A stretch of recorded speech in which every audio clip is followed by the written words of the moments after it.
Welcome to the In the Court Show. I'm your host, Mr. B. Today we have a very exciting show for you. It is a reaction video to Joe Brown interview on Art of the Dialogue. It's about a 23-minute long video, but Joe Brown was asked about his opinion on Kamala Harris, being that he was a judge in the California area and had worked with her in the past and kind of has some knowledge of her. And he goes in. The meeting, the interview is quite controversial, but I'd love to go ahead and analyze it and react to it and see where we are with that. For those who don't know, Kamala Harris has recently been nominated as the vice presidential candidate. She's been nominated to be president, replacing Joe Biden on the ticket for 2024. So there's a push to kind of get her in the front street, and there's a lot of sort of information coming out about her, and the attacks are getting nasty. People are making jokes and coming at her. I don't know. Some may be fair, some may be unfair. I think the criticism is quite a lot. But we'll go ahead and analyze it and see what you guys think.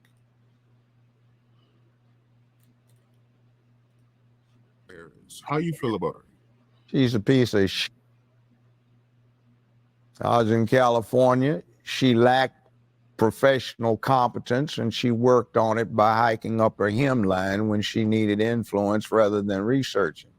I was out in California for 15 years doing my show when she was at her peak, and she had a reputation amongst the trial lawyers of being lazy. She just hike her skirt up and try to flirt, and she wasn't that good in the courtroom, if not pretty bad in the courtroom. So I'm not surprised at what she does. She's 60 years old, and I think listening to her word salad and the way she talks, I think she's got early onset dementia and also some problems with menopausal complications. That's that. You see, today is going to be tomorrow. So since it's going to be tomorrow, today we have tomorrow, which is why we are now. Like, what did you say? They have something in mind, but they cannot cognate getting all the way through it, which is why she's famous for this word salad garbage, and she doesn't make a bit of sense. I think since she's only 60, she's actually on a worse track than Biden was. Biden is 20-some years older than her, and he has been senile for a long time. Now, about 5 or 6 years ago, when did they start ramping up to do this? 2019. Okay, I was saying Biden has been a failure his whole adult career, a second-rate, third-string player. He's in the game, so he wants to make a name for himself. I considered him for years poor urban trailer park trash. And he's a crook. He's a third stringer. Now, what I said he was going to do is he probably wants to claim fame for being the first person to see to it that a woman got to be president. And what I predicted, I'm slightly wrong on it, was that he was going to get in, try to get elected, and if he got one term, try to get elected for a second one. And then halfway through his term, when he had served 2 years, to retire or resign in her favor. So under the 22nd Amendment, what happens is she can serve for the final 2 years for somebody and then be elected twice more. So that woman would be able to serve 10 years, second only to Franklin Delano Roosevelt, who got elected to 4 terms before they put the amendment in place so you couldn't. Now, that said, I think, and my major at UCLA was political science. My analysis is they picked the weakest somebody they could as a figurehead, somebody who had some apparent minority status, which she does not. And what goes on is that you get her, everybody that is everybody would be afraid to go against her because of what she can pass herself off as. And then you get somebody that's easy to control because she's lazy, because she is becoming incoherent, and because she's always tried to do the casting couch to get where she wants. Now, the problem is that'll get somebody to a certain level quickly, but you can't get past that level if you don't have competence and talent. So my thing about it is if I'm crude about it, in this city years ago, I used to represent a whole bunch of pimps and hoes, and I know a hoe when I see one. And I say this, I don't care, women, you do what you want to do if you want to have recreational sex, but when you do the casting couch or anything else for professional purposes to get paid or advance, you a hoe. And she's old hoe. And the problem is what is she supposed to do? Somebody, one of her sycophant slaves comes up and unwraps her in a carpet naked at Putin's feet, and he says, "Oh, yeah, I'm Julius Caesar." He said, "No, I got better stuff here already. Plus, I don't want you anyway, you old woman. Get on up." You know, or Xi Jinping, is he supposed to be impressed? She's doing word salad. Well, we're here today because China and the U.S. are here today, and that's why we have to agree on what we're doing here today. Like, fool, what did you just say? Did you say anything? And I've never seen such a salacious mess as I've seen out of her. I think a One West Bank. I had some pretty good properties out in California at one point in time. And I know I had 3 neighbors who had good properties. It was in a place called Ojai, California. And they got caught up about 15, 16 years ago, like a lot of people did, in that mortgage bundling scam stuff that was going on. And there was a bank called One West Bank responsible for it, which was owned by George Soros. The Mnuchin that you have out of the Obama administration was Mnuchin, who was the CEO of One West Bank. Well, there were approximately 1,200 counts of indictments returned against Mnuchin and One West Bank in various counties in California. Well, Mnuchin and Soros financed and arranged and sponsored Kamala to run for Attorney General of California. They got her elected. She got in, and using the authority she had, she promptly consolidated all 5,200 counts and dismissed them. And a couple of weeks later, Soros sold One West Bank for $4.2 billion. So after that, they got together and got her finance and got everything organized and made the connections for her, and she got elected to U.S. Senator. Willie Brown made the initial contacts and arrangements so she could get elected as district attorney for San Francisco. She didn't do a very good job. She had a reputation for giving out the stiffest sentences in the United States of America for simple possession of marijuana in San Francisco, for God's sakes.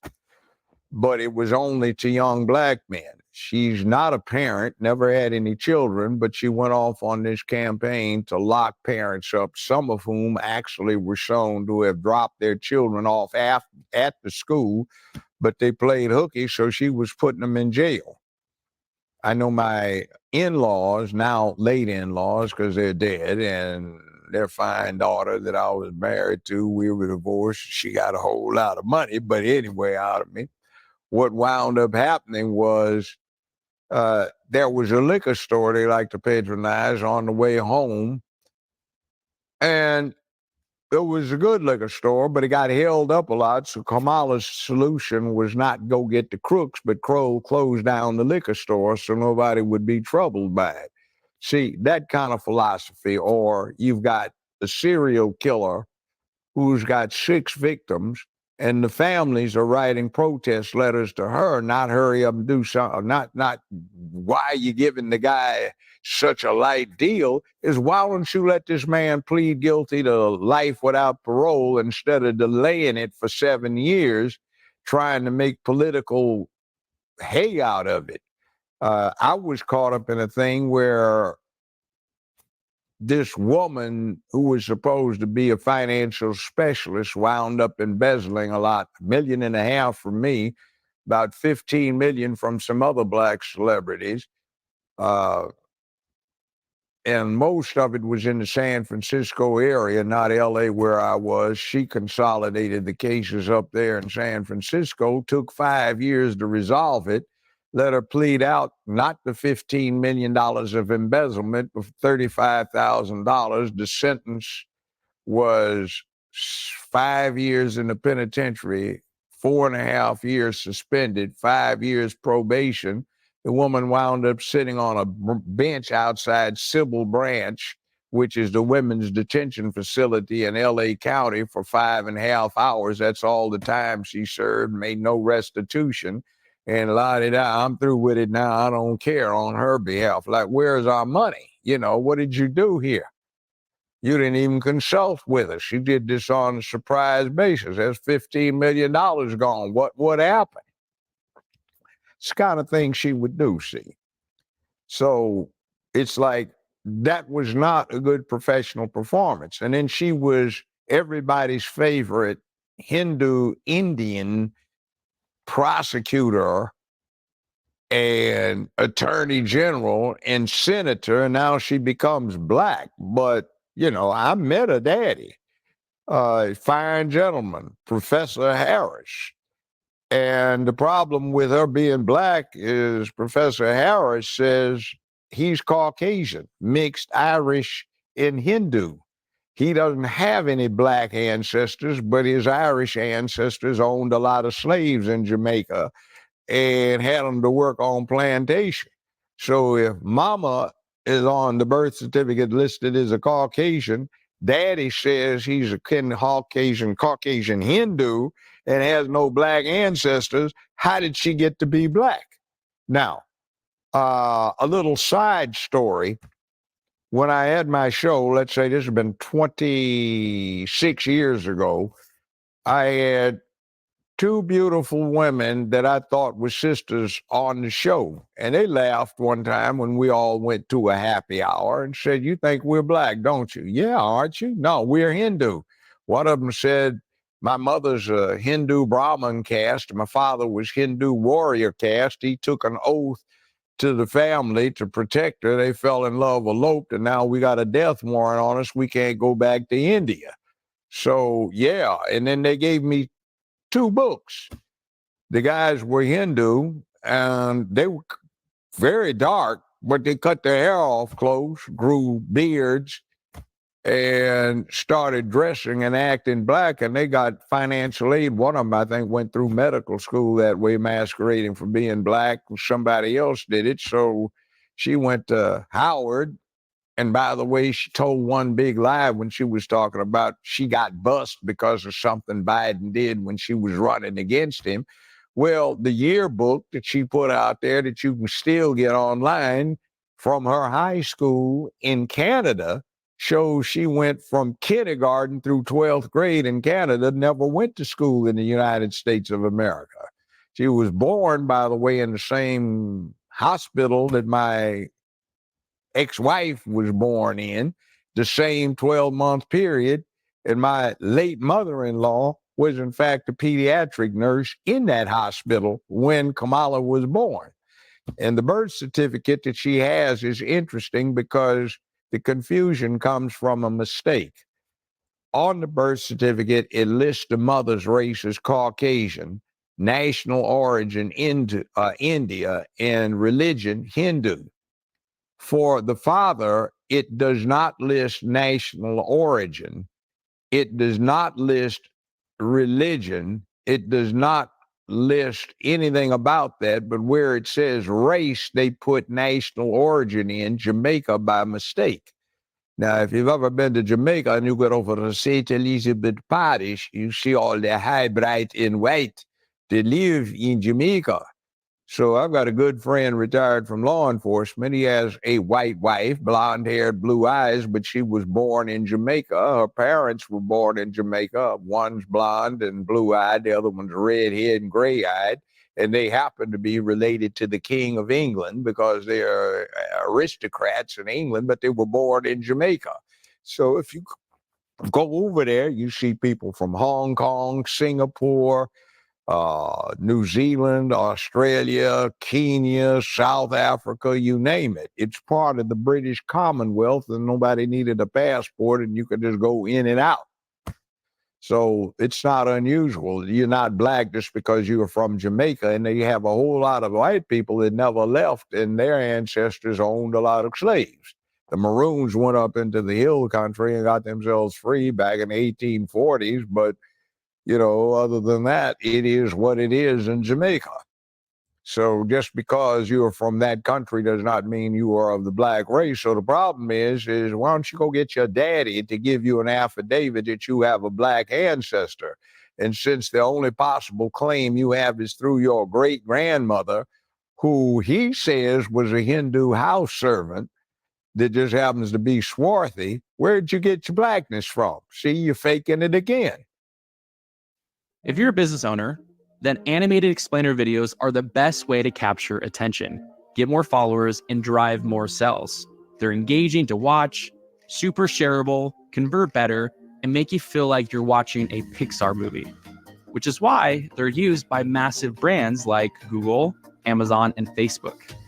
The problem is they can cost up to $25,000 for just one video, or require a fancy animation degree or complicated software to create one yourself. But what if there was... And I say this after 50 years of experience, the worst human beings you will ever find are career prosecutors. Something slimy about them. They are so turned off by humanity and everything else. They don't care. They're trying to win the game. It is just play to them. They don't give a damn about the people they represent. They just want to win. So they lie, cheat, steal to win the game. And that brings up the other thing, where the Supreme Court of California ordered her to produce the evidence that was exculpating to somebody sitting up on death row that she had hidden. They did that over and over and over again with her hiding this evidence. Now, there are exceptions to this rule with career prosecutors, but if you ever want to sleazy somebody, find yourself a career prosecutor who's never done anything else but that until they have moved up. Now, there have been people like Thomas Dewey, who was a career prosecutor. He got Lucky Luciano, the gangster that set up the mob as a syndicate, a business. He got him and became governor of New York and then an unsuccessful candidate for president twice. You have people like that, and you got Kamala, who was a career prosecutor. And that's essentially all she's done outside of moving directly over into politics. They tend to be crooks. They're not good people. It's like I used to, on the bench, it's like, excuse me, can you approach both of you? Do you have any character? Do you realize what you just did? Well, I mean, no, we can't have that. That is not going to be allowed up in here.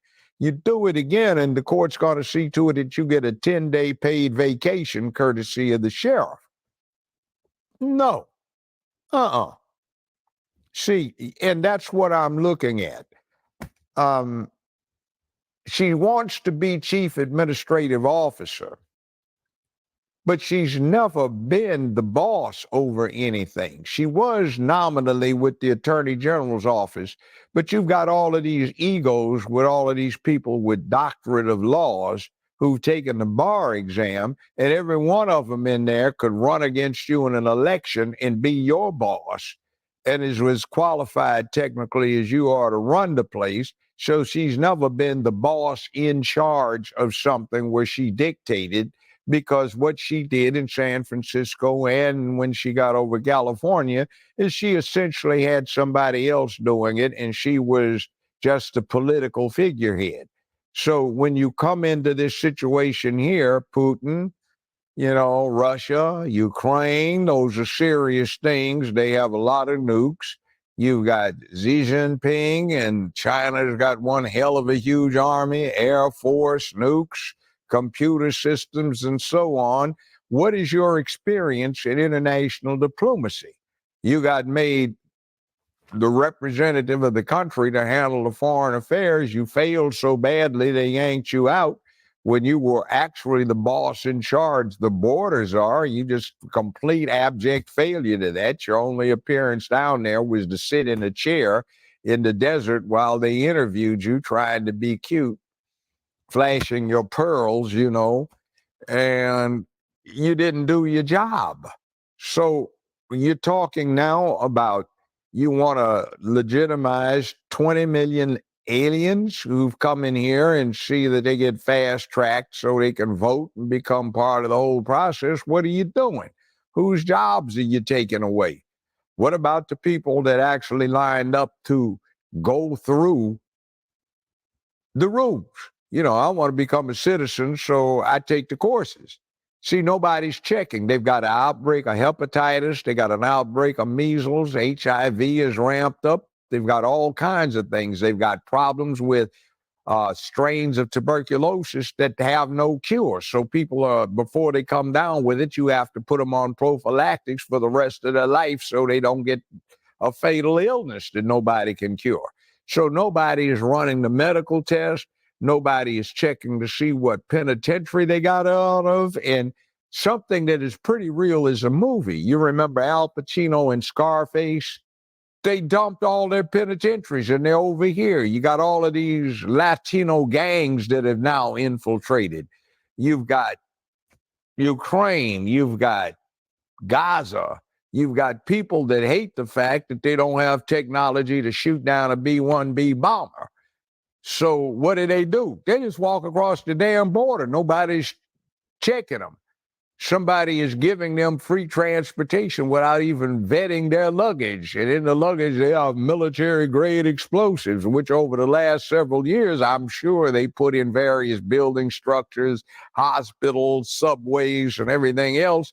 And on command, they flip the switch, and 911 looks like a Boy Scout meeting. So what are you going to do about these things? Nobody's checking. You have a situation right now that has to be taken into context. Just about every major seaport is using these container removal cranes, these giant gantry cranes. They're made in the People's Republic of China. Nobody checked them, and now they went back and did, and there seem to be some things built into them that they can't remove. Don't know what the function is, but they appear to be communication devices. What the hell are those? So you want to shoot down a B-1 bomber 56 miles from the southern border point where there is a huge illegal crossing. There is a U.S. Air Force base where 24 B-1 bombers stage out of. You can just surround a damn base with some RPGs and take a few of them out. We don't have but 24 of them that are operational, and some other was in long-term storage because we can't afford to operate the damn things. What are you supposed to do? That was your job. Did you do it? Did you handle it? No. So, they've got this thing where sometimes they promote people up. You fail at a job, but you got a rep, so they can't get rid of you, so they promote you. Like, for example, Halsey, Admiral Halsey. Bull Halsey, always charged off, was aggressive. Great in World War I, World War II, the first part of it.